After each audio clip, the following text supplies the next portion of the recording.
The city of Bloomington is working to address a growing homeless problem. Good Friday evening. I'm Tyler Lopez. Thanks for joining us. In our top story, Madison Porter explains how declaring it an emergency could potentially help.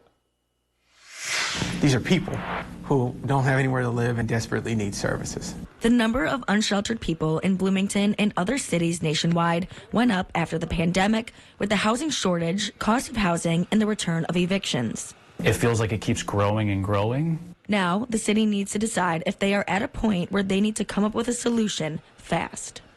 Are we at a point where we can make some level of declaration, emergency declaration, whereby we specifically define the rules under which a new development could operate? Deputy City Manager Billy Tyus says an emergency declaration could help speed the process up. The city could skip amending zone ordinances and define the rules for how a new development could operate.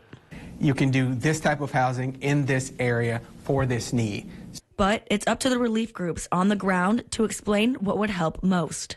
We don't need more emergency shelter, although I say that we need it, but we need more affordable long-term housing. For example, Home Sweet Home Ministries is proposing a tiny pallet village to replace the encampment. But that would be about 30 units that we're looking to build.